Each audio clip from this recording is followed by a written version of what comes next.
Dmitri Smirnov, seorang imam besar Katolik Ortodok, menggemparkan ratusan jemaat dengan sebuah khutbah pada pertengahan September 2016 lalu.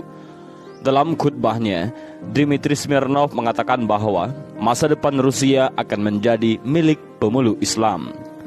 Saksikanlah jutaan umat manusia yang beribadah dengan sangat teratur dalam satu waktu dan tempat. Mereka menepati shaf mereka masing-masing, dan hal itu tidak perlu diajarkan. Mereka berbaris dengan tertib tanpa harus diperintahkan. Lalu di mana kalian melihat penganut agama Kristen di seluruh dunia bisa beribadah bersama? Dan hal itu sama sekali tidak ada dalam Kristen.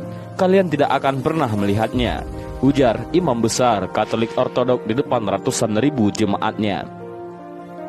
Lihatlah mereka, kaum muslimin kerap membantu dengan sukarela tanpa berharap imbalan. Tapi pemeluk Kristen malah sebaliknya.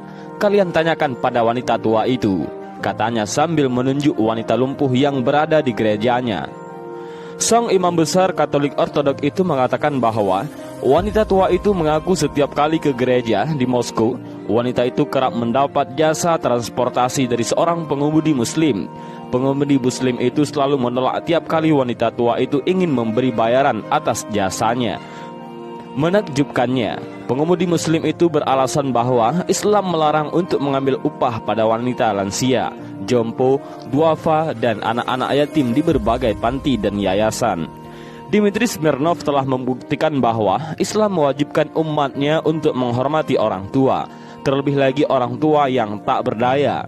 Ia bahkan mengakui bahwa pribadi pengemudi muslim tersebut tidak dapat ditemukan pada pemeluk Kristen yang mengajarkan kasih.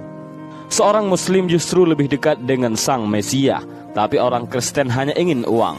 Apakah kalian tidak merasakan bagaimana dalam prosesi penebusan dosa, siapa saja harus membayar pada pendetamu, entah itu miskin atau manula, wajib memaharkannya sebagai ritual pengampunan dosa, ungkap Dmitri yang seketika membuat ratusan jemaat yang mengikuti misa imam besar Katolik itu terdiam dan merenung. Dia mengatakan, seorang muslim tidak tertarik untuk mengambil upah pada orang-orang lansia. Mereka begitu ikhlas dengan sukarela membawakan barang-barang serta belanjaan wanita tua sampai wanita tua itu hendak berdoa ke gereja. Bahkan, kata dia, sang pengemudi muslim setia untuk mengantar jemput wanita tua itu. Inilah kenapa saya mengatakan masa depan Rusia akan menjadi mayoritas pemeluk Islam dan negeri ini akan menjadi negeri Islam. Lanjutnya dalam khutbah, menurutnya, tuduhan teroris yang kerap dialamatkan kepada agama Islam hanyalah isu belaka. Sebab, kata dia, kenyataannya umat Islam sangat mengedepankan etika dan kesopanan.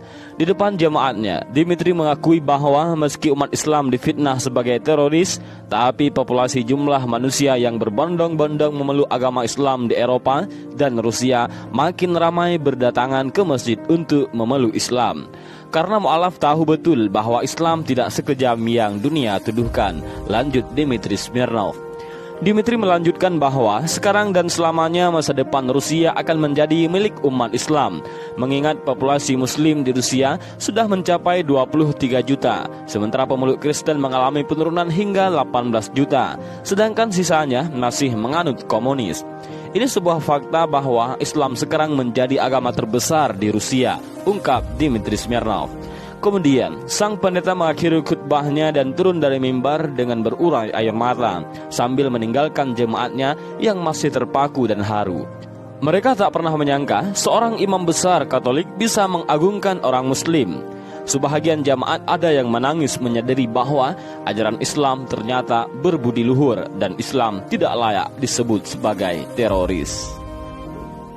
Dan inilah sedikit penjelasan tentang Dmitri Smirnov, imam besar Katolik yang mengakui tentang Islam. Mudah-mudahan kisah singkat ini bermanfaat. Wallahu a'lam bishawab. Assalamualaikum warahmatullahi wabarakatuh.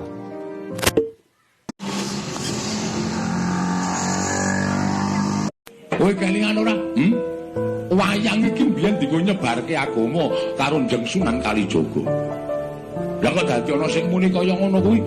Nek kira-kira isih seger mangan pari tanah Jawa, isih wareg mangan wari tanah Jawa, isih seger ngombe banyu tanah Jawa, ayo dong uri-uri kabudayan Jawa. Nek di papan kowe mapan ki ngreganono budaya kono.